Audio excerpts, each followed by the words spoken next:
Belle Dame Initiative présente Interrogation et prise de conscience, mon apprentissage du chemin de la gratitude par Fabi I. Amazon. Ce livre audio a été produit au Bénin par Mekoprod. Pose de voix, Hermine Bokossa et Ristitu Ronsa.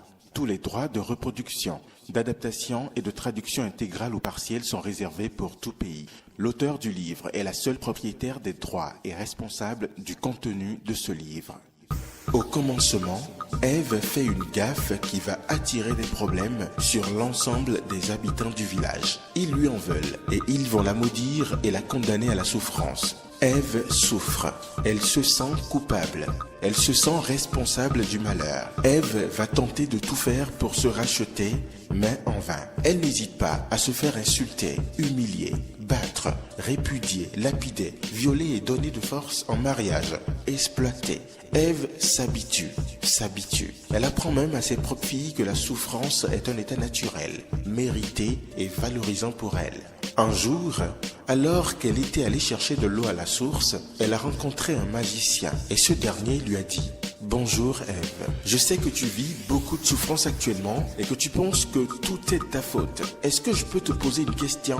Ève a répondu « Oui, bien sûr. » Le magicien a demandé « Ève, est-ce que tu as pensé à la possibilité que ce n'est peut-être pas toi le coupable ?»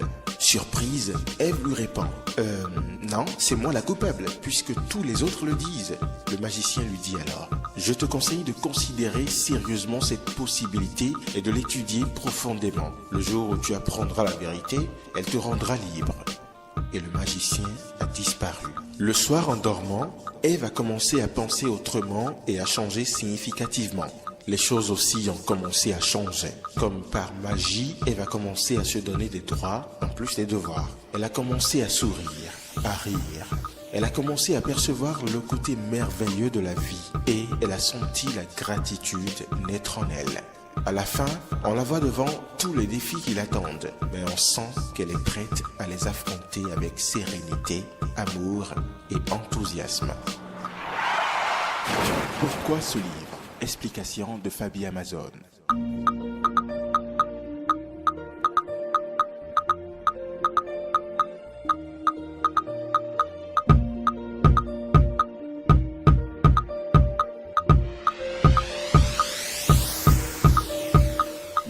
Ce livre est un témoignage que j'ai voulu partager sur le début de mon chemin dans la recherche de moi-même, dans la compréhension du sens de la vie, de ma vie et dans ma volonté d'être transformée.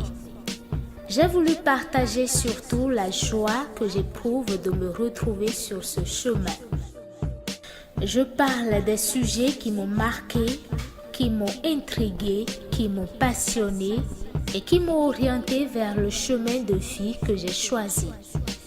J'espère que ce témoignage vous aidera vous aussi à vous intéresser à certaines choses et que cela vous mènera sur votre propre chemin ou que ça va vous réconforter et vous renforcer dans votre cheminement actuel que vous avez choisi.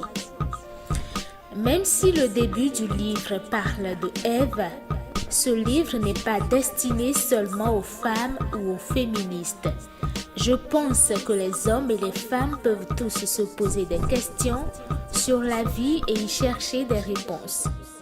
Aussi, à un certain moment de notre vie, nous sommes tous confrontés au piège de la victimisation ou de la culpabilisation et lorsque cela devient trop pénible pour notre bien-être, nous nous posons des questions pour chercher les moyens de nous en sortir.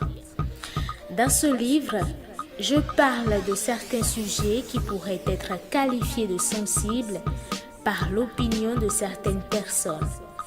Je précise que mon intention n'est pas de juger les gens, juger les choses et me positionner pour ou contre un événement historique, une idéologie, un dogme, une théorie ou une croyance quelconque. Dans ce livre, je présente juste ma façon de voir et de vivre les choses. Je partage ma façon d'appréhender certains événements, certaines idéologies, certaines croyances et certaines théories. Je crois que nous sommes tous différents et que chaque personne possède sa propre conception de telle ou telle autre chose. Je pense que cette différence qui nous caractérise est une grâce de la nature et non un problème. Il est de notre responsabilité d'avoir la sagesse nécessaire pour pouvoir apprécier aussi bien nos ressemblances que nos différences. Ce qui compte à la fin, c'est de nous aimer et de nous respecter les uns les autres afin de garantir l'harmonie et la paix tant désirées dans nos vies. Merci d'écouter. Chapitre 1er.